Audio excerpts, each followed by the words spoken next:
Hello and welcome to the Business of Story. I'm Park Howell, and I'm so happy to report that FeedSpot.com again named us the #1 business storytelling podcast in the world. That's 2 years in a row now, and it's because of great listeners like you and the remarkable guests that generously share their insights to help you excel through the stories you tell. I can't thank either one of you enough. Today, you'll learn how to reel in your audiences with tips on how to make your stories land right the first time, every time from the big stage. Last week, we wrapped our first public ABT mastery course. You know, I typically coach and train large brands like Dell, Southern Nuclear, Banner Health, Walmart Canada, the Home Depot, but I have had lots of people asking me, hey dude, how can I take your mastery course if I don't work for a big company? Translated, if someone else isn't paying for it. So this month, we hosted our first public Business of Story Mastery course, and here's what some of our participants had to say about it. Hi, my name is Paul Jew. I'm with a company called Moji Cinema in Albuquerque, New Mexico. We are a video production and video strategy company. And in the last couple of weeks, I've been taking a Business of Story Mastery class with Park Howell. And one of the things that I've discovered about this class is it provides an absolutely foolproof way of creating an outline for a message to impact and influence an audience. And what I like about this whole format is it encompasses three things that are very important in creating a message. The first thing is creating empathy for the audience. The second thing is highlighting the problem that the audience is experiencing. And the third thing is the solution going forward. So I highly recommend this course. I think it's absolutely the best way of creating an outline for a message that will influence any particular audience that you are after. Thanks. Hi there, I'm Caroline Mawasasi, and I'm Vice President Community Relations for FACT, which is a national food allergy awareness and advocacy organization. I also am working with my husband on preparing to launch some e-learning around tax and financial literacy, and that was my main motivation to take the Business of Story Mastery class. And I have to share something with you. I did not expect to have this experience. This course was so amazing. And what made it amazing was the collaboration with fellow students, the interactiveness of it, and how easily and simply the ABTs were introduced to us, and that we then had opportunity after opportunity after opportunity to work with it. And what I found so astounding is how Park connected that science with communication. And if I had the magic wand, I would wish that anybody who has anything important to share, to communicate with the world, with their own team, with their patients, with their clients, with anybody, that everybody would take this course and understand how to cut to the chase, how to introduce information in such a way that we can receive it and take action on it. My name is Lucas Forsmeyer. I run a digital education business, and I also help course creators create better courses. I took the Storytelling Mastery course because I really wanted to get good at using storytelling in my business. Because I knew that if I could actually get good at using it in my emails, in my videos, in my teaching content, in my marketing, etc., not just understand it, but use it, my business can grow, I can have clearer messages, and I can make it easier for myself and my clients. And that's why I'm so thankful to Park, so thankful for this structure of the course, because it actually helped me to do the work necessary to gain the skill, to get feedback, to give feedback, to write ABTs, etc. And I feel like I've gained so much from that. Hi, I'm Stan Yamamoto, Principal of Moto Marketing and a seasoned brand and marketing strategy consultant. Having worked with and known Park for many years, I knew of his expertise firsthand.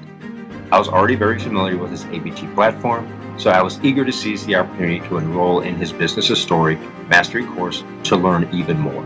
The course empowered me to elevate my own storytelling skills, providing valuable insights into crafting more effective and compelling ABTs. If I were to encapsulate Park's Mastery course in one word, that one word would be potent. The course motivates you to possess the power to effectively convey information, captivate interest, and shape decisions. Thank you, Park. Wonderful course.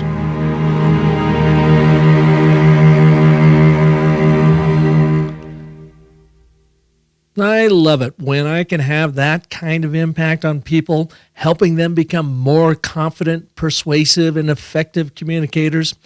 We're considering hosting another mastery course in August, and again, we only have 25 seats available for it. If you're interested in being notified the moment registration goes live, please email me now at park@businessofstory.com, and we'll be sure to give you first shot at attending. But the choice is yours. You can keep communicating the way you've always communicated and keep getting what you've always gotten, or you can learn how to excel through the stories you tell, to have your messages land right the first time, every time, connect more deeply with your audiences, to excite them to action, and to ultimately grow your revenue. So if you want to join me, then let me know at park@businessofstory.com. Okay, let's get to today's show with Steve Multer. Steve is a veteran corporate spokesman. He's designed, developed, and delivered thousands of live talks and broadcast presentations that connect multinational corporations to millions of customers, partners, and media analysts around the world. He is here to show you how you can own the stage with your stories. FNE is a learned concept in fear of negative evaluation. The older we get, the stakes get higher and higher. But the more we can get people connected back to their personal stories, the more we can say, stories don't have right and wrong. Stories are about you. Stories are about sharing what matters to you, what you're passionate about, where your moral foundation is, what drives you, what motivates you, what you care about, and what you care about sharing with others. And there is no wrong answer.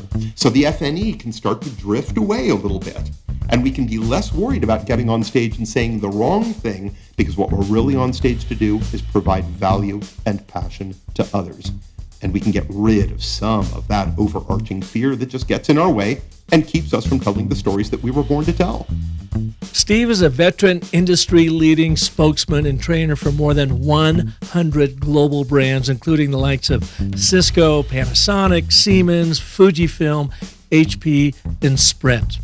As Chief Storytelling Officer of his own strategic brand consulting company, Steve has designed, developed, and delivered 5,000 live talks and broadcast presentations. He's a trusted speaker coach, trainer, and enthusiastic evangelist for better corporate storytelling. Steve guides executives, thought leaders, and sales teams to stronger presentation content and increased communication success. You'll hear how today with Steve Multer on the Business of Story, BeatSpot's #1 business storytelling podcast in the world. Hey, Steve, welcome to the show, man. Oh, thank you so much, Park. Such a pleasure to be with you, to be with all of your guests. This is a privilege. I'm grateful for it. Well, it's always fun to have another storytelling aficionado pro in the house. And as you and I were talking, getting better acquainted here before we hit the record button, it's funny because you and I have been doing this in our own ways, in our own worlds for a long, long time. And we've probably read about every book you could possibly read on storytelling and business and corporate storytelling and sales presentations and brand storytelling and so forth. It's all repackaged, but you know what? Like you had mentioned, it's been around since the beginning of recorded history. So we're not making anything up here. It is so true, Park. So a number of years ago, what? Let's say 3 years ago. So maybe 4 pre-pandemic, right? So as I was trying to figure out with this book that I just released, I was trying to look for a hook, for what I thought would be the interesting in to create what it is that I've been wanting to create based on all of these years of experience. I was in Las Vegas. I was giving a talk for a corporation there, and on the way back to my hotel, I heard an interview with Melissa Manchester. So I know I'm dating both you and me at this point, and some of your guests have no idea who the heck that was, right? So big string of pop hits in the 1970s and early 1980s, but Melissa Manchester had taken a songwriting course with Paul Simon. Back in the early 1970s, he was already phenomenal at that point. And she said the greatest lesson she ever learned from Simon was, he said, there are no new ideas. It's how you deliver the information about your own idea that's the mark of authenticity. The idea being we can use the word love over and over and over again in a song. Listen to any Spanish music, Mexican music, the word corazón pops up every single time in every song. But what's unique is not a new take on love, it's our personal take on the word love. And the same thing happens with all of these books, right? It's not that the idea is brand new. If we read Simon Sinek, the golden circle concept has been around for a long time, but Sinek puts his own fascinating, unique twist on it, pulls it into a modern era, and now we see it with new eyes. And I think that's what's so important about the idea of these concepts that have been around a long time. We all bring our own unique approaches to that powerful storytelling concept. Well, when it goes to Steve Jobs, and one of the first times I'd really heard this articulated well is someone said that, Steve never really invented anything. He was an integrator. He knew where it was going and what kinds of products that he wanted to bring to the people, but he didn't, invent the touch screen. He didn't invent the glass that goes on that iPhone. He didn't invent the components, he or his people. They were basically integrated through other brilliant tech folks. And I think I kind of feel that way with storytelling. Of course, I've got my 10-step story cycle system. Well, that's inspired totally from Joseph Campbell's Hero's Journey. I mean, boom, there it is. And now I've just remapped it to business so that those logical reason business brains can get their heads around why storytelling works, and here's a system to use that. My 5 primal elements of a short story, a little anecdotal story. I've got to, hats off to the guys over at Anecdote in Melbourne, Australia, because they had a similar approach to it. I'm going, that is the greatest way to talk about how to share a little anecdote. And since then, I've had, a dozen different guests on and have their own 5-step process to telling a story. And essentially, it's the same package thing. And of course, then I start with my and, but, therefore, which I got from my good friend, Dr. Randy Olson, Harvard PhD evolutionary biologist, USC Film School grad, but he got it from South Park. From South Park? You know what I mean? He's a big-time South Park fan. It's called the rule of replacement. So, we go back and people go, it's amazing what you're doing with storytelling, but I'm going I didn't invent any of this. I just repackaged it and used it so I can translate it to the business world so people can really have some impact with it. I imagine you're probably in kind of the same place, huh?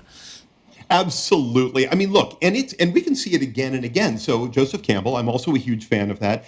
When you look at Odysseus myth, when you look at Ulysses myth, what Campbell was doing so brilliantly is Campbell was simply consolidating the human core experience, what it is that we've all dealt with again and again and again throughout time.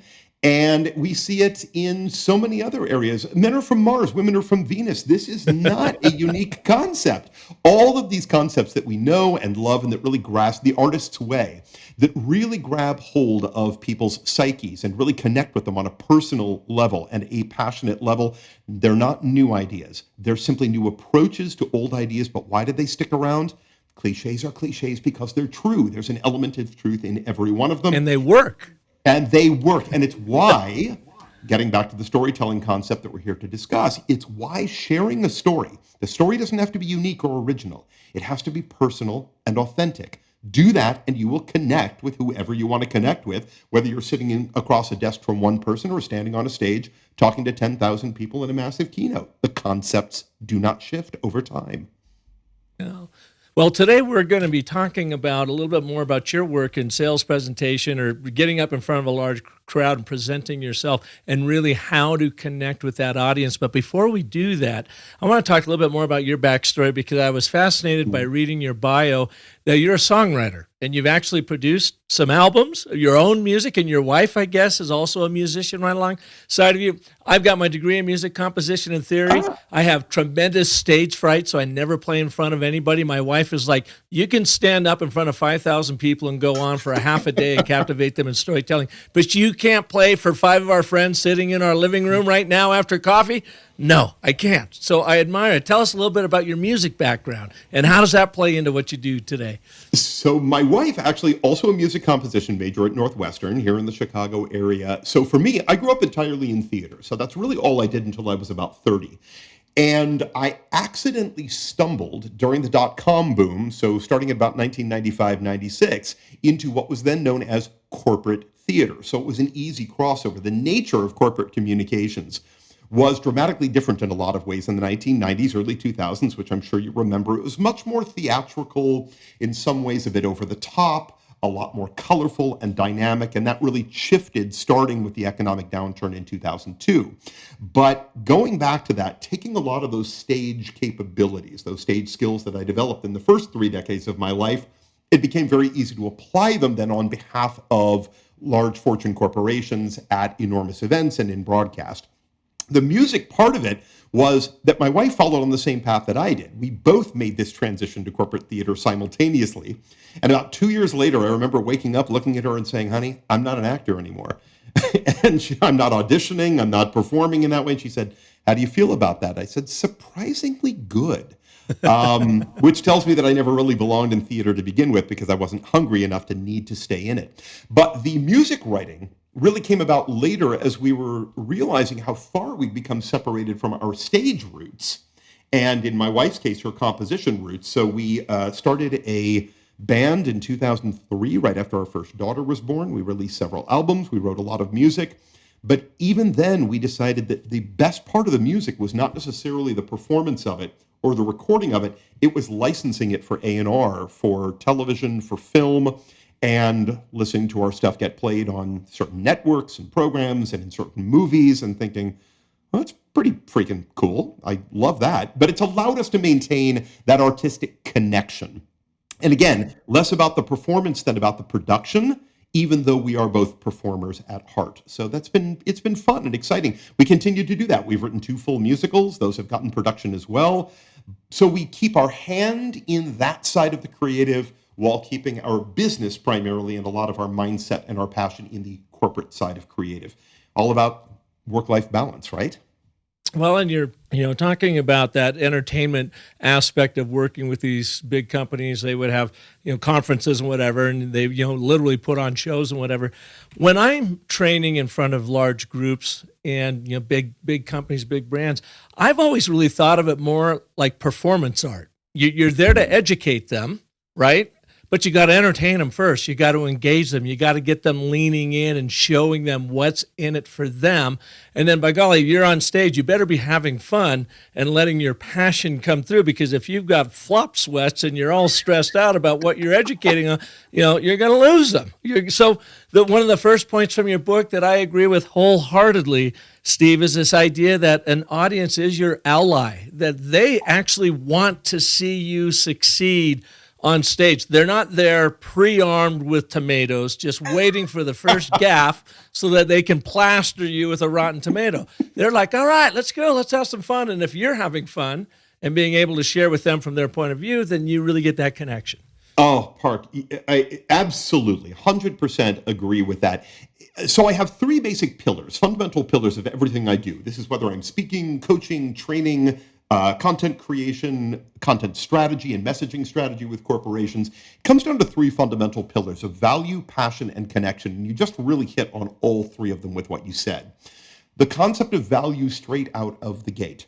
The sooner you can let whoever you happen to be speaking with understand and know that you are there for their benefit, for their success, to create value for them in some way instead of for yourself first, they are on board right away. You can guide them wherever you would like to go.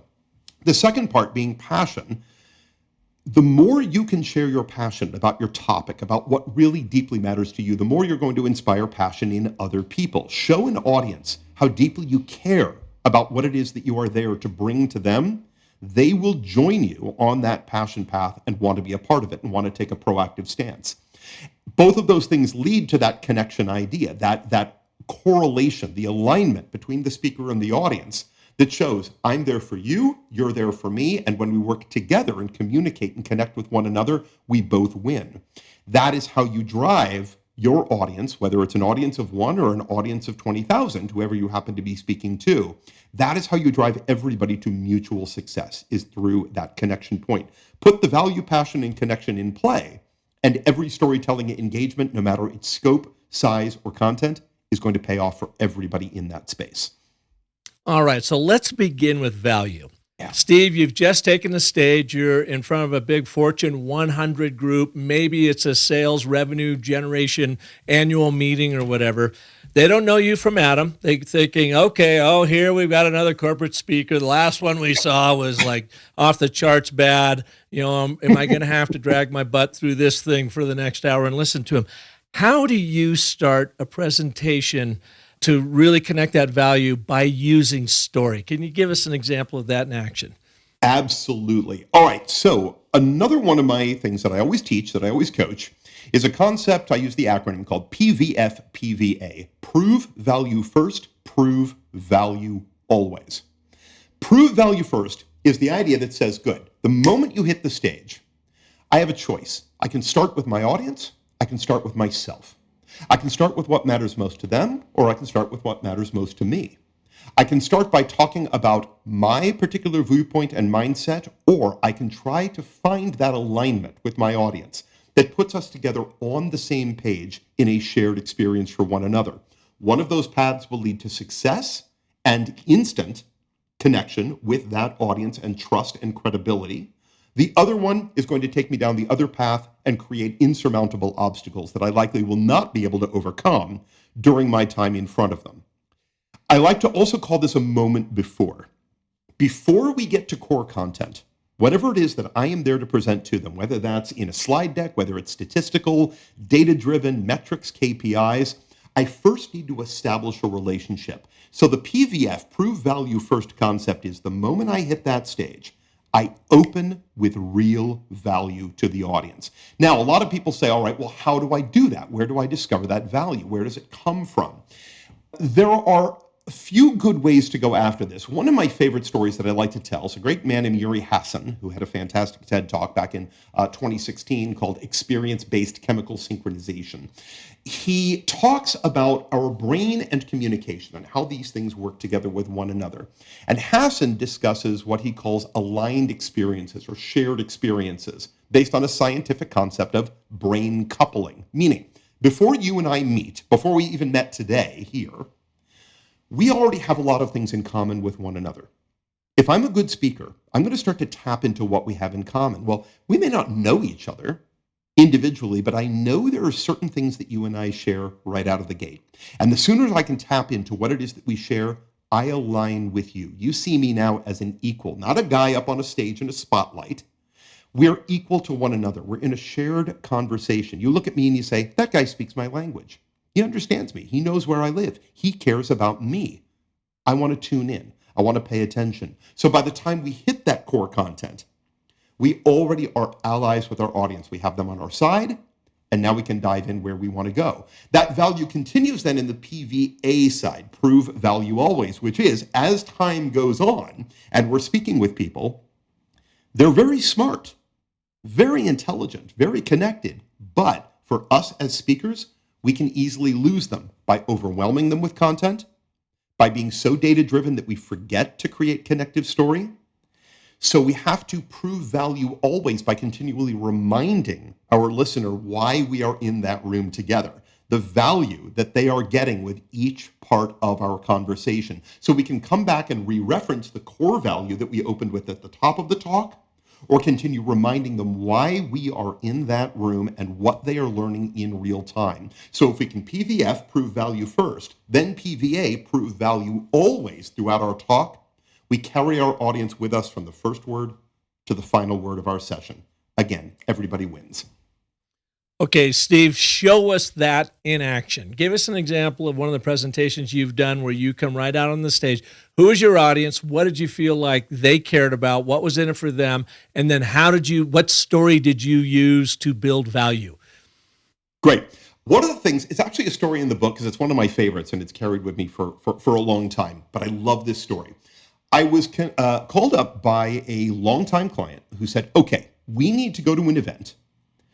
And this is an event we no longer belong at. We no longer play in this sector. We no longer have an audience in this sector, but we have to go. And the reason is our CEO, who at the time was a big futurist, very, very dynamic, the CEO had been asked to deliver the opening keynote. But part of that delivery, accepting that contract, was that his brand had to have a presence at the event, had to be a major stakeholder and investor and sponsor of the event. But my client had no idea what to do with that. So what story do we tell? All right, we had to get out on stage and tell a story that nobody in this audience cared about, but we had to connect with them and hook them, and we had to tie into the CEO's keynote. So here's what we did.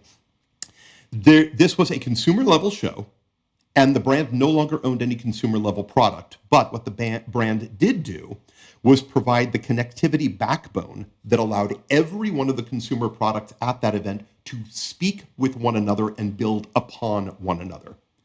So we said we can talk about the products, but we don't build them.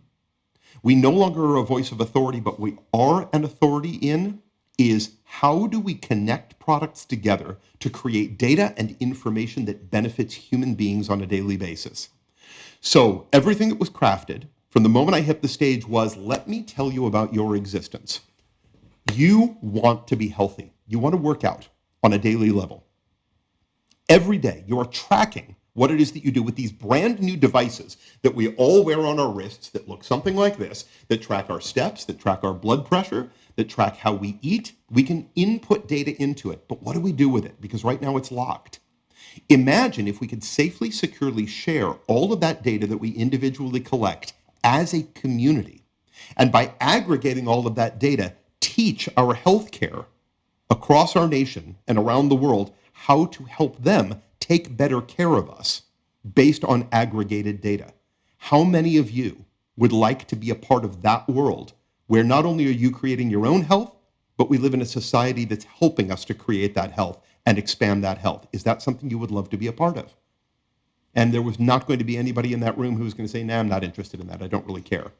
I didn't have to be talking about who sells these devices, or the ones at the time that clipped around our necks or onto our belts, or all the things that we did. All we had to do was open with a story that was meaningful enough for our audience, that grabbed their attention, drew them in, and made them feel like they were the most important part of the story. Not our brand, not even my message from the stage, them. By making it all about them, the audience loved it. We ended up being one of the great hits of the event and one of the big talks of the event, even though we had nothing to sell at that event. It was a fascinating social experiment as much as it was a corporate marketing experiment.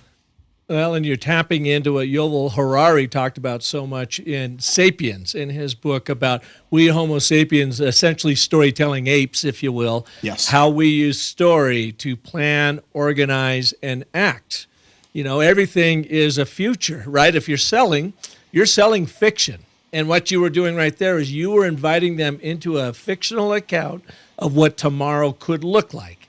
And we Homo sapiens are like, hey, that's cool. I want to be a part of that fiction. And then, of course, the hope is it becomes nonfiction, it becomes reality. And in sales, that's our job. We've got to turn all those promises that we make in our storytelling, and deliver on them, turn them into reality for our customers. But that's just a really wonderful example. So the takeaway, I think, for our viewers and listeners here is when you are going to connect with that audience, think about what's their point of view, what's in it for them relative to what you're going to be talking about, and why is that important to them. Then it's always great to throw a little conflict in there, right? Contradiction. But today, we currently don't have it because of this. Here are the gaps, here are the obstacles we have to overcome. Therefore, I'm going to share with you over the course of the next 45 minutes how together we can accomplish this, what we need to do to overcome it. You rally the troops, you get them on board, and so by the time you're all said and done, hopefully they're high-fiving each other, and after cocktail hour, they're still remembering what you said. Yeah, absolutely right. I always call it delivering the gold right up at the top. First thing you say when you hit that stage, give me 45 minutes of your undivided attention. Put the phone down, step away, don't go get a snack or go to the bathroom right now. Do that during the next guy's talk. But while we're here together, if you will lean in and cooperate in this talk, in this presentation, in this moment with me, these are the superpowers, the gold that you will walk away with by the time you're done. And if those superpowers are strong enough, the audience is going to be yours. It goes to the old Carl Buhner quote that so many people frequently attribute to Maya Angelou, right? They may forget what you said, but they will never forget how you made them feel. If you can take that first moment of engagement or interaction, and again, this is whether you're standing on stage or you're a medical device sales representative chasing a doctor down the hallway of a hospital, if you can instantly make them feel something and connect with you, the odds of your content landing, sticking, and being internalized leap up dramatically. It's such an empowerment for any good speaker. What else, Steve, can people do to get the audience on their side? And I didn't even phrase that right, because the audience is already on your side the moment you step on the stage. So let's do this. Let's ask it just the exact opposite, our negativity bias. What do people do to push off their audience? What are the biggest mistakes people make right up top where they lose everybody in the room? Oh, that is such a great one. Nobody's ever put it to me that way before. I love that, Park. So bravo to you for that. I think the number one negativity is selfishness. My mantra, my overarching mantra for all levels of communication is a simple one, and I encourage everybody to adopt the same mantra. Don't tell them what you want to tell them what they want to hear. When we take an other focus first, above ourselves, we focus on the needs of the person that we're talking to. Again, individual or large group. I think we always succeed. But the contrast to that is when we begin by talking about ourselves. How many speakers do we know? They hit the stage. What's the first thing they do? Here's who I am. This is my job title. This is my CV. This is my company. This is what I'm all about. This is what I'm interested in. And this is what I am here to talk about today. And here is my agenda. And the audience is saying, why do I need to be here in the room? You're clearly very proud of yourself. You're enjoying yourself immensely, but you're not here for me. You're here for you. Put all that aside. Even agendas. I love to coach people on agendas. I hate agendas. Agendas make me think of high school and university and really boring courses where the professor says, and these are the list of the 9 things that we are about to cover. And I think, I have to get through all of that in order to get to lunch? No, an agenda is a series of promises, a series of benefits and payoffs that I am about to give to you that you should get excited about, a series of superpowers that I'm about to drop into your lap. So I think the most negative thing that we can do right out of the gate is to make it all about us and not about our audience. Another good way to turn off your audience, make it all a one-way street. Talk at them, not with them. Bombard them with number after number and statistic after statistic, and leave all story and all personal out, and also take no breaks between anything, so that your entire talk is just a barrage of information where they don't know where one idea ends and another one begins. These are great ways to make your audience really disappointed, start looking at their phone, stand up, and walk out of the room. Don't do that. Well, Steve, I always love to ask the question when people come on talking about numbers. Why don't numbers work in presentations? Just ask yourself, what is the first syllable in the word numbers? Oh, I like that. I've never heard that before. Numb. Yeah, it's not, without the context of a story, it means nothing. Now, well, I got some fantastic advice from a director here in Arizona by the name of Peter Bick. And Peter Bick teaches at Arizona State University in their School of Sustainability, and he's produced some really nice documentaries on climate change and global warming. And then he, of course, would have to hit the road and often be in front of very contentious crowds. People saying it's a hoax, you don't know what you're talking about, you're a tree hugger, blah, blah, blah, blah, blah. And he said he used to get really nervous. And I said, how did you overcome your nerves in that? He goes, I realized that when I was getting nervous, whenever I would go in front of a crowd, I was making it all about me. It was my ego. I was afraid they weren't going to like me. I was afraid I was going to fall on my face. It was all about me. And as soon as I made it all about the audience, even contentious audiences, by saying, I understand we have common ground here. I know you want economic well-being, but you also want a healthy place to raise your kids, right? And he said, once I made it about the audience and threw my ego out saying, I don't care if I pick my nose on the stage. I don't care if I pass gas. I don't care if I fall off the front of the stage. I'm just human. I am here in service to my audience. And he goes, after I did that, all my butterflies went away. And so, Steve, I do that same thing when I feel like I'm getting really nervous. A little bit of nerves is good because it keeps that edge when you jump on the stage. But if I feel like I'm overwhelmed, it's like, oh, wait, dude, you're making this all about you. They actually don't care about you. They only care about your content and your delivery, so make it all about them. Oh, absolutely. That is a great story. And I need to read Bick, you said. Peter Bick, B-Y-C-K. Love it. Look him up. He's got some amazing work out there. So cool. One of the concepts that I love to teach, because again, you, like we all deal with people who have a level of fear of public speaking, right? We know how dominant it is. 74% of people in the world suffer from some level of glossophobia, the Latin mashup of glossa meaning tongue, phobia meaning fear, tongue dread, and the idea of some level of fear of public speaking. And I love to always kind of walk people back. It's like a past life regression kind of a deal, right? And I talk about a concept called FNE, fear of negative evaluation, which came out of a fantastic study in Frontiers in Human Neuroscience back in 2014. And the FNE concept is that it stems from this worry about judgment, right? So you talked about the relationship earlier between the audience and the speaker, that the audience wants the speaker to succeed. All audiences do. Most audiences are sitting there saying, well, thank heavens it's you and not me up there on that stage. I can just sit here and listen. You got all the pressure on you. Tomorrow. And what's that Jerry Seinfeld joke, which is in your book that I love? Yeah, absolutely, right? That, most people would rather be in the coffin than the one giving the eulogy. It's so true. But FNE is a learned concept, right? Look at the average 3 and 4-year-old, 5-year-old. They cannot wait to get up and perform a play in front of anybody. Look at me, watch me sing, watch me dance, watch me do a puppet show. They do no rehearsal. They just get up and they want the eyes on them. And what happens over time is that we lose that joy. It's the Pablo Picasso idea that all children are born artists, but maintaining that art as you grow older is very, very challenging. It's the same thing for speakers. So the first time that we raise our hand in class, in kindergarten, first grade, second grade, and we're excited to deliver the answer and the teacher says, wrong answer. Who else? That's our first lesson in FNE, in fear of negative evaluation. The older we get, the stakes get higher and higher. By the time we're 12, 13 years old, now if we answer the question wrong, the girl that we like or the boy we like might think we're stupid and not be interested in us. And then in high school, we get it wrong. We say the wrong thing. We don't say it perfectly and we lose out on that opportunity. And then at university, we don't get the scholarship or we don't get the internship.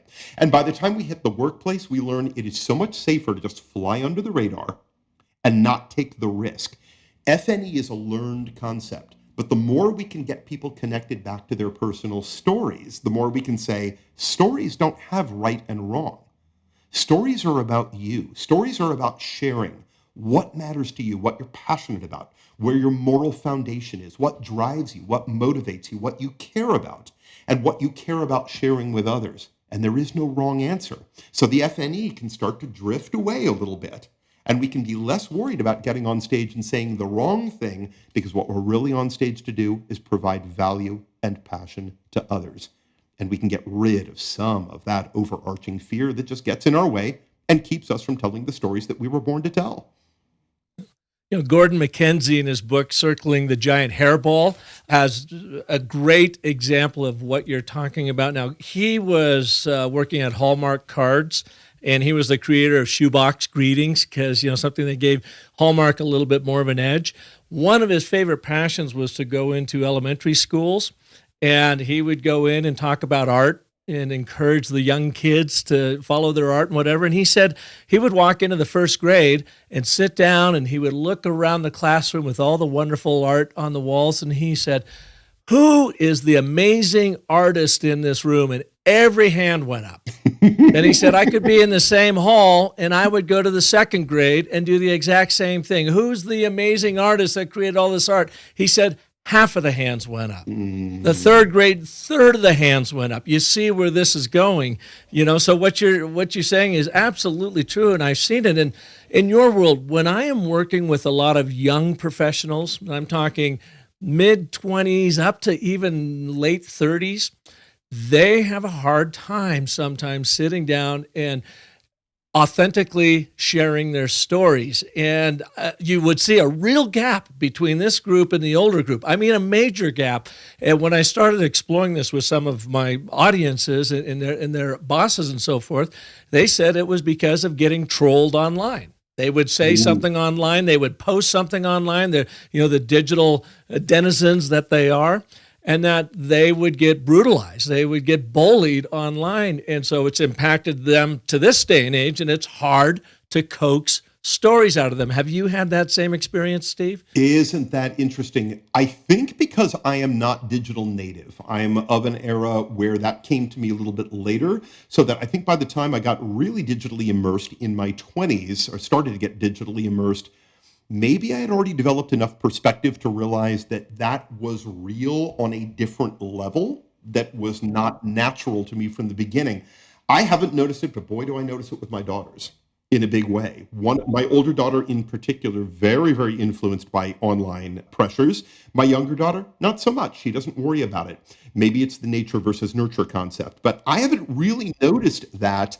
And because most of the people that I coach tend to be slightly older, I would say maybe late 20s, early 30s and up, the people that I tend to coach who are younger, I'm coaching them more in presentation skills as opposed to content development, storytelling development. I work mostly with executives, which tend to be a slightly older set.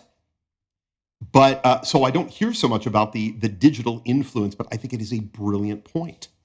It's interesting because so many of the sales teams I work with, a lot of them, of course, are young and up and coming, very bright, very ambitious executives, but they are very shy in some areas, and it's because they've been beat up on so much. Well, let's keep moving on. So we talked about value, building value, connecting with their audience, and how not to turn them off. So you want to have that value proposition right up front.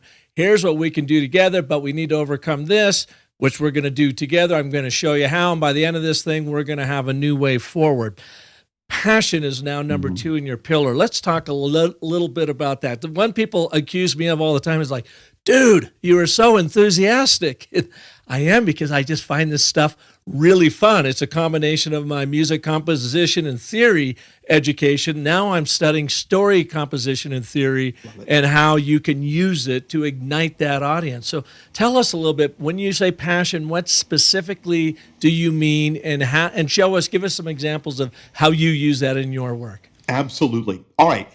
Passion to me is, I think people mistake passion. You just brought up a perfect point. So when I'm training international teams, international sales teams, executive teams on winning communication and executive presence, I have a thing that I do right away at the beginning. After we do some basic introductions, we get to know each other. They've all just met me, and we're going to have 2 full days, 3 full days together in the room. And one of my headings is, let's talk about your American trainer. And I underline that word American because if I'm sitting with a group of Germans, a group of Norwegians, a group of Japanese, it's a very different concept because they look at me the same way they look at you and they say, wow, man, that's a lot of energy coming at me. I don't know that I'm ever going to be quite at that level. You really seem like you're just jonesed up by all this. And what I have to say is, look, passion is different than natural energy. So I always have to justify and say, after you've spent a few hours with me, you're going to start to realize this is who I am normally. I'm not putting this on. I'm not faking it. I genuinely am this amped up. It's part of the reason that I do what I do for a living. But the passion and the energy are 2 separate things. The passion is discovering, A, why do I do what I do? And I believe that people should question themselves on that constantly and in every aspect of their lives. I think we should do it professionally. I think we should do it personally. I'm going to trip into some potentially dangerous territory and say that my favorite faithful people in the world are people who do nothing but question their own faith constantly. Because it means by the time somebody questions them about their faith, they know exactly why they feel what they feel. and why they believe and care about it so deeply. I think when it comes to anything that we are going to speak about in public, it works the same way. Why do I want to bring this topic to you? Why do I care deeply about it? And why am I so passionate about bringing that value to all of you and developing value or success for you through the communication that I am here to deliver? I think any speaker that doesn't come to the stage or to the spotlight with passion about their topic has no business delivering a topic to begin with. Because when we are passionate about something, other people see it and want to be a part of it. It is infectious. It draws people to us. Part of that passion is also being completely in the moment, investing in that moment. So I don't know if you know Robert Dilts. Dilt Strategy No, I Group don't. developed something called the coach state. I love the coach state. I learned about this from a dear friend of mine and partner who lives in Cologne, Germany, Christian Galvez, who is remarkable at what he does. But coach is an acronym. You said the coach state? The coach state. So coach is an acronym. Okay. And coach stands for centered, open, aware, connected, hold. And I'll very briefly go through those. So centered, being in the moment at that particular time. Not being distracted by everything else around you, but realizing I am here to deliver my passion to you, my value for you, and I'm going to be right here in this space with you and giving you my full commitment without any distraction. That's being centered. Being open. Whatever happens in the moment, I am open to it. Negativity, kickback from my audience, a loud sound in the room. I'm there enough and I'm open enough to the experience and to what I am sharing with my audience that I am available to them in every way, shape, and form, and I'm willing to adapt in the moment as opposed to just barreling through my content and not caring what's going on. Aware. You mentioned a moment ago, what if you get hostility from an audience? You told that great story, right? That Peter Bick was talking about, where sometimes you don't know what's going to be coming at you. You walk into every room and you try to figure out, what am I here to do? Awareness is key, and so many speakers are not aware of what's going on around them or aware of the dynamic in the room.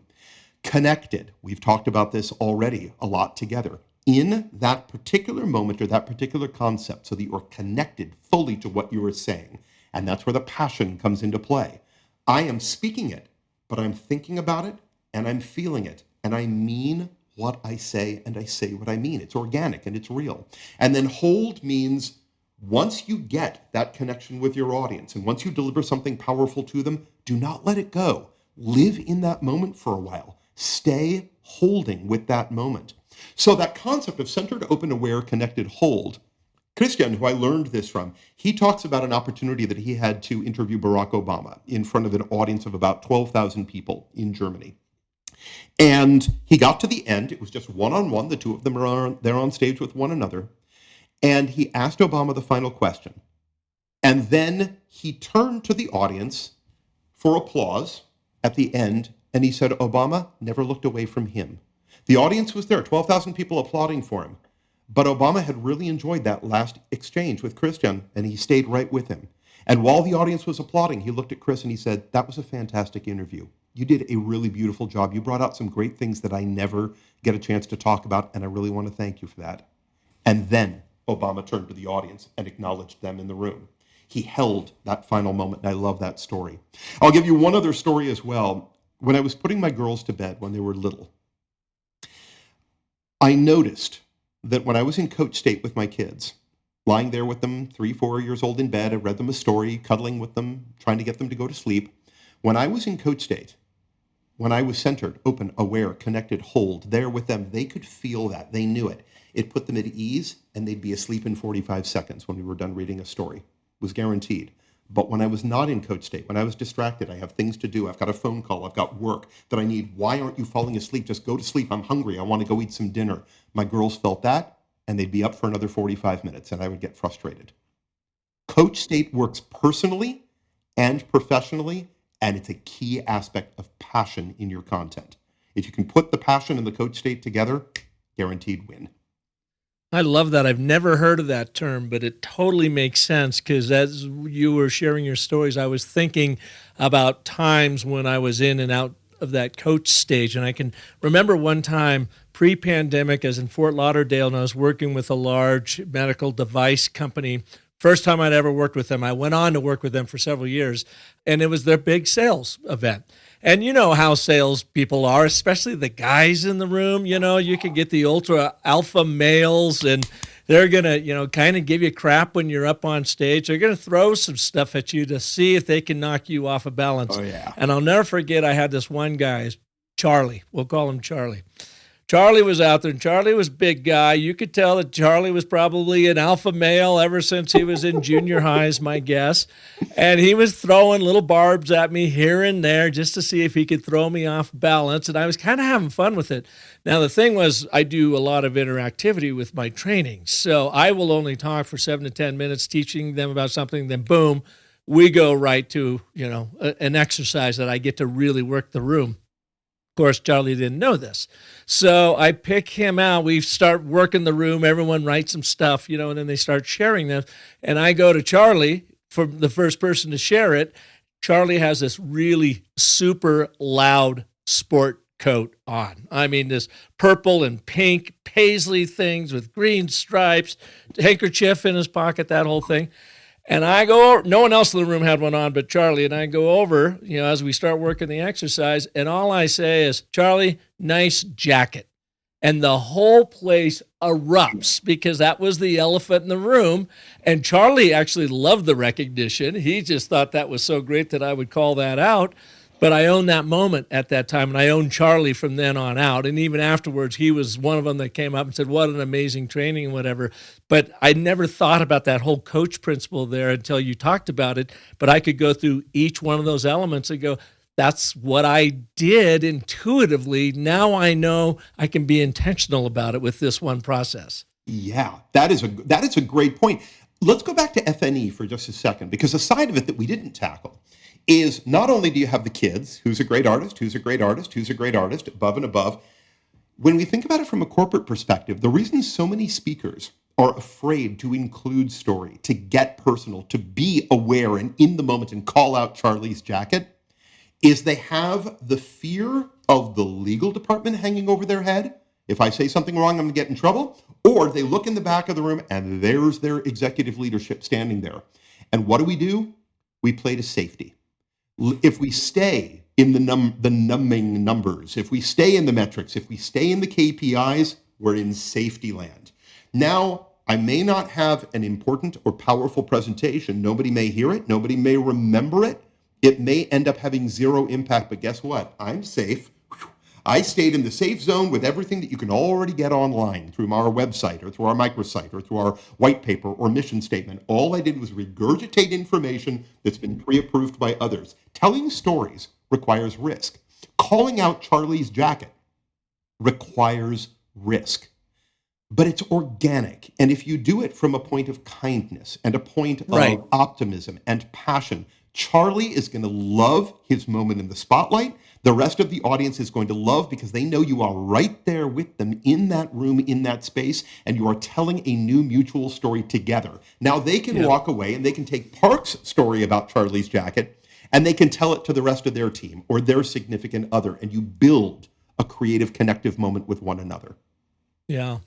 Absolutely. I think another thing that underscores passion that I've seen, Steve, is, when you really believe, and like Phil Knight said in his amazing memoir, Shoe Dog, he said, I didn't realize how powerful belief is, but belief is irresistible.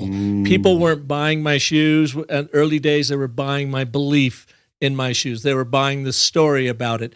And for me, that I know after all these years, almost 4 decades in advertising, branding, marketing, sales, communication, so forth, how powerful and how effective this little framework I teach, the and, but, therefore, is, that I am so excited to show it to people. It's like a gift. It's like, no, believe me, do this. Send it to me. Show me what happens when you use this.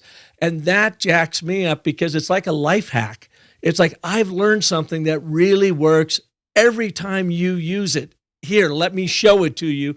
Go out and use it, and then you show me the impact it's had in your world.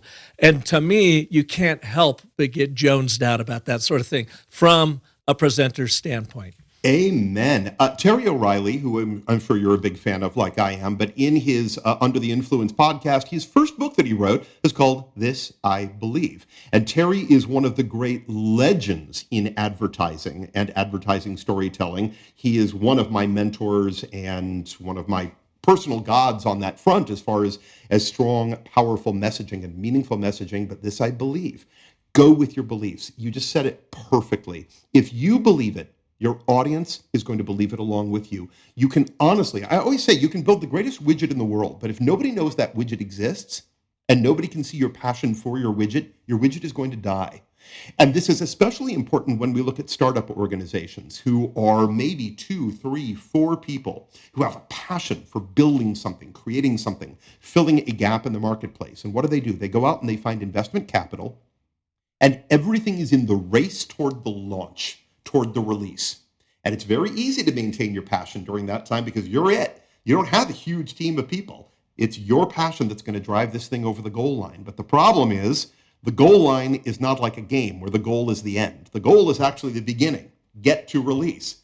How is that passion, how is that belief going to carry you past the launch through the first 2 years, 3 years, 5 years that it takes for you to establish your brand in the marketplace and create longevity? And that's where so many companies tend to lose their passion or lose their focus for what they were actually originally built to do. Take a Fortune brand that's been around for 30 years, 40 years, 50 years. It's really hard to get IBM to discover passion. Cisco has been my largest and longest term client. I've been one of their primary speakers, faces and voices since 1996. A lot of my clients within Cisco, I have to say, we have to remember, why was this company built? What problem was Cisco developed to solve, and how was it going to solve that for its customers? Now you're 80,000 people strong. You're a massive multinational worth over $500 billion. Very hard to remember what the original passion was all about. So if we can help people discover that, whether it's personal or on a large corporate level, everybody wins. So let's talk about your third pillar, connection. And it kind of feels to me like this is a no-brainer. It's a given because you're showing up, presenting value from your audience's point of view immediately. So you're building connection there. You are letting your belief ring true. You're entertaining while you're educating. So you're keeping them a part of the program. They feel vested. They actually feel a part of the story that's happening all around them through your passions and through your belief. That all leads to connection. So let's go back to that negativity bias brains. What do we do to shoot ourselves in the foot in the middle of a big presentation that loses connection with the audience? Oh, I love that. So Klaus Grave, who was a professor of clinical psychology and psychotherapy in Bern, Switzerland, at University of Bern, had a great idea that was all human beings are in search of 3 things with all levels of communication. We are either looking for security, we are looking for self-worth, or we are looking for attachment. Connection plays to all 3 of those. How are we gifting our audience with either security, self-worth, or attachment, or how are we taking it away from them? How are we removing it from them? And we also see that same concept when we look at studies like Desmond Morris, who was a great British behavioral scientist, who played with status, inner status, outer status, who has inner status and outer status at any given time, and how do we play with those status levels? Well, a great way for a speaker to shoot themselves in the foot is to create very high status for themselves and make their audience feel low status in comparison. The best speakers in the world, they flip that on their head.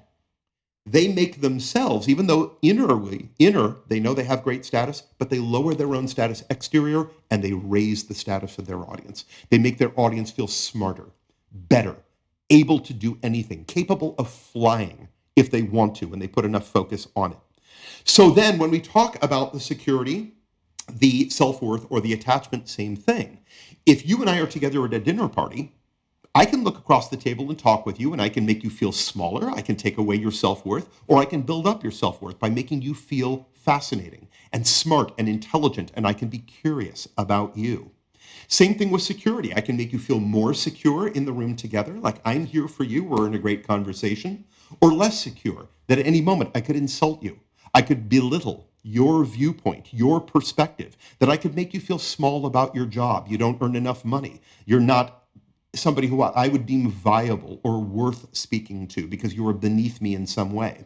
So as we play with status and as we play with those three great needs that Klaus Grave brought to the fore, this is how a speaker can either build up their connection to an audience or undermine and erode their connection to an audience. When you take the stage, immediately you want your audience to feel incredibly secure. I have made a great investment with my time.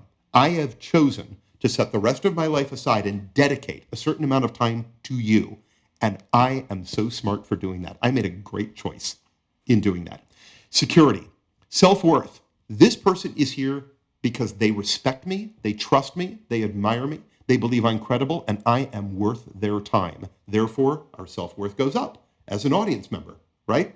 These are ways that we can make the audience feel better or worse, and it all comes down to what type of connection we choose to instill and then choose to nourish as our communication progresses.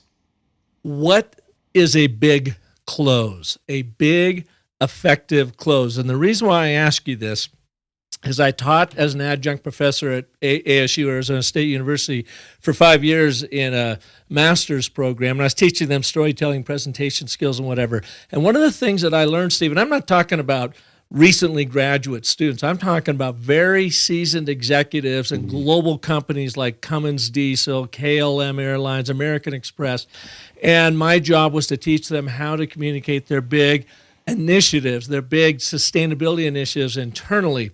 And they would get the story framework thing down, and they would get more humanized, and we would get them out of the numbing numbers and more into the emotional real-world impact. But one thing that surprised me that I just didn't see coming in that first year, and so I had to revise my training, is those very proven, courageous executives were afraid to ask their audience to do something. There was never a call to action at the end. And I'd say, well, what do you want us to do now with all this great information? Well, what do you mean? You've got all the information. You know what to do. And I'm like, no, we don't know what to do. What do you want me to do next to continue our story? So that's what brings this big question up, Steve. How do you close big and get your audience to do something with this information? Oh, man, I love that question. I am so glad that you brought us to this point, Park. All right, two things. First of all, a good talk, a good communication, again, this is whether it's personal or professional, it leads to a certain level of inevitability. So if we as speakers have laid out our talk correctly, if we have structure, proper structure, clarity, definitive, if we've supported our arguments well, not in a way that berates our audience, but that uplifts and inspires and motivates and excites our audience. If we've done that well, our audience is going to arrive at the logical, undeniable conclusion. Well, I just heard that talk. I have no choice but to go to that destination. So then it becomes the how. And our last job, our last gift as speakers is we get to take our audience by the hand. We're thinking Joseph Campbell again right now, right? We get to be the mentor because as speakers, we are not the hero of the story. Our audience is the hero. We are the mentor. We guide our audience to their elixir that they can take back to their village, right? Our last job is to take them by the hand and say, you've now seen how it all works. Come with me. Let's step over the line to the bigger, brighter future, to the next, whatever it looks like. So the call to action becomes so vital, and you're right, so many speakers just fall down on the job. They get to the last slide and they say, okay, so I'm done, thanks, bye. You're like, wait, I'm sorry, what? We just spent all that time together and that's what I get, thanks, bye? Here's my email. Here's where you find me on LinkedIn. Oh, right. Right? So I always say there are 3 keys to a great call to action. Step number 1, make it easy. The more complicated your call to action is, the more time that it takes, the more you can be assured your audience will never do it. So I love when I see somebody walk off the stage and they say, okay, here's a QR code. Take a shot of that, go download our software and learn how to use it. And I think, well, there's a complete waste of a call to action. Nobody's going to do that. Or go and access our portal and start to play with it and learn how it works. And I think, well, how many hours is that going to take? 3 hours? These people don't have time for lunch. They don't know when to go to the bathroom. You're going to ask them for 3 hours? No. Great call to action takes 30 seconds. 60 seconds. It's not about getting all the way to the success point. It's about asking them to take their first tiny step or their next tiny step toward that inevitable destination of success. What can you do right here and now while everything we've just talked about is still fresh in your minds that empowers you to make that first move? Because once you make one, you're going to want to make another one. And I'll be there to help you with that too. And then the next, and eventually we get you there. So number one, make it easy. Number two is timing. When do you want your audience to take that action? And the time is now. Human beings have been proven scientifically. It's a really great study. I don't know if you've seen this study by Bernadette Jua that came out in Statistic Brain. I just had Bernadette on the show a couple weeks ago. Are you serious? Was she on? I must not have seen that. Yeah, well, I had Seth Godin on. He has his new book out, so a couple weeks back I had Seth Godin, and he introduced me to Bernadette, and she was marvelous. I love it. Well, so her concept of what she was talking about, that lack of attention span, right? Great study that came out in Statistic Brain on the fact that human beings actually have a shorter attention span than a goldfish does. It sounds like a joke. It's actually true. We really genuinely have about an 8-second attention span. It can be extended, but even a TED Talk, right, maxes out at 18 minutes because we have a 9-minute block of actual concentration. But this means that the longer your audience goes without taking their call to action that you give to them, the less likely they are to actually do it. So how can you get them to do it in the moment, right now, while it's still fresh? That takes a little creativity. A good CTA at the conclusion of a conversation or any sort of message delivery means, how do I get you to act now? How do I inspire you and motivate you to do something right now? And the third part, so number one, make it quick and easy. Number two, make it immediate. And number three is light the path so they can't get lost. If there is any chance that they will not know what to do with your call to action, or you give them too many options for a call to action, they won't know which one to take, which means they'll do none of them. Light up the path, send them off down that path, and make it as easy and immediate as possible. And if you do those three things, all you need to do is get them to do something. Set the next meeting. I always like to say, you never say goodbye until you've set up the next hello. Get them to set the next meeting. Get them to take their first or next step towards success. That's a strong call to action and a brilliant and powerful conclusion for your presentation. Yeah, I couldn't agree more. That a lot of times when I'll ask a salesperson as they're building out their presentation, whatever, said, so what do you want your audience to think, feel, and do when you're all said and done?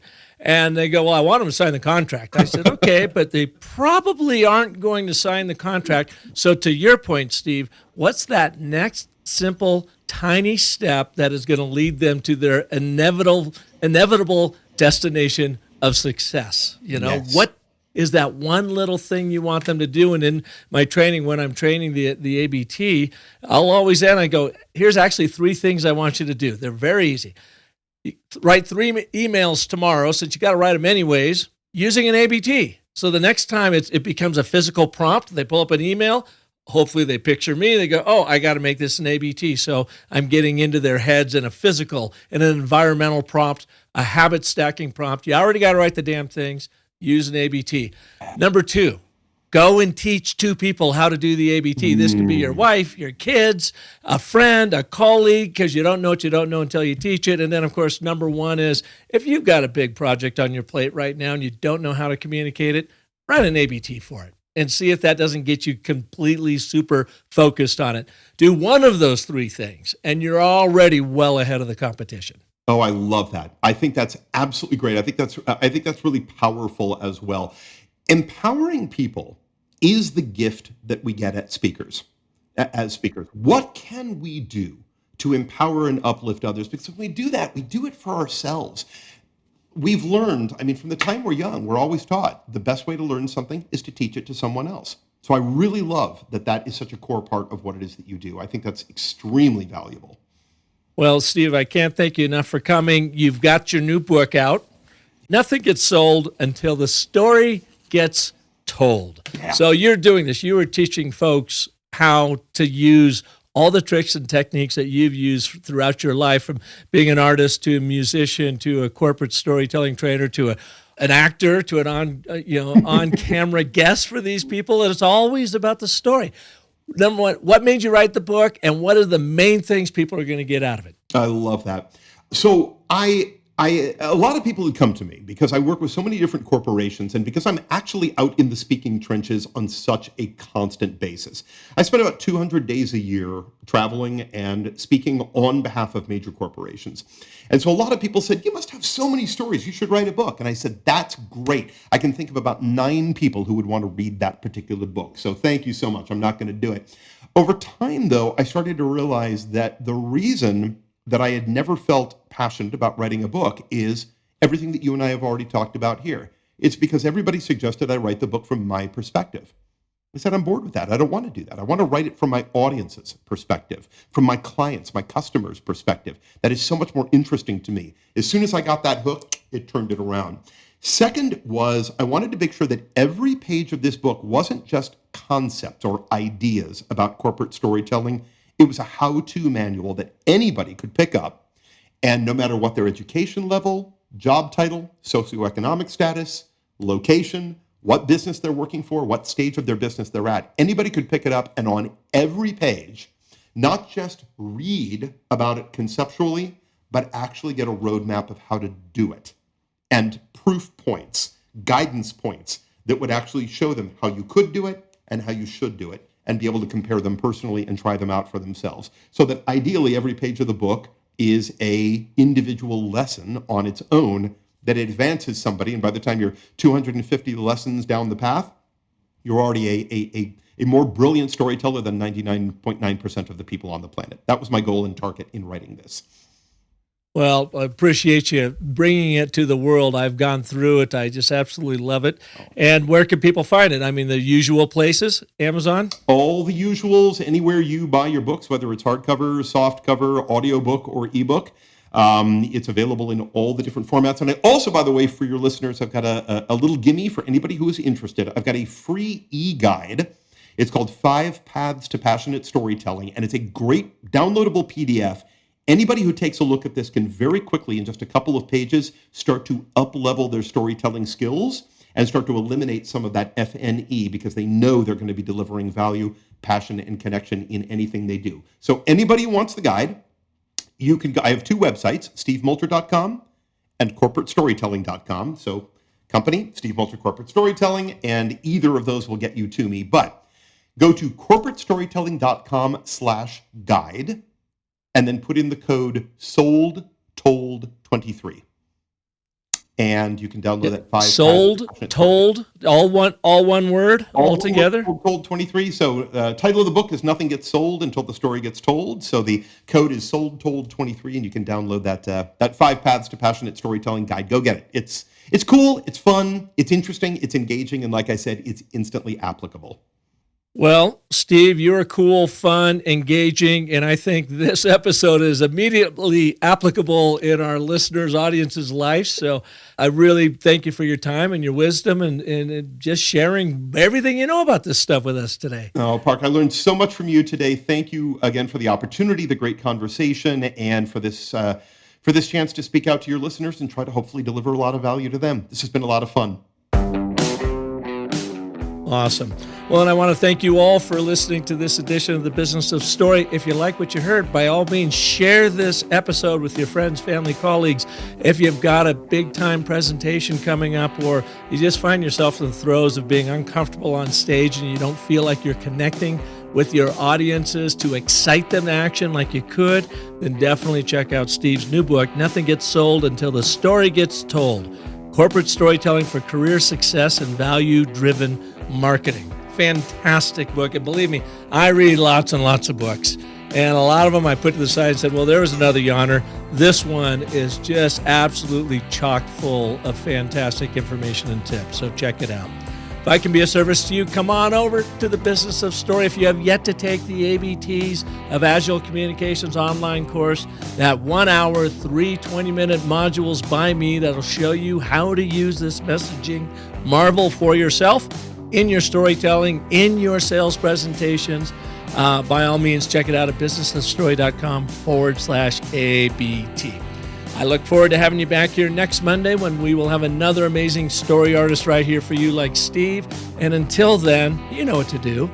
Remember that the most potent story you will ever tell is the story you tell yourself. So make sure that one's epic. Thanks so much for listening.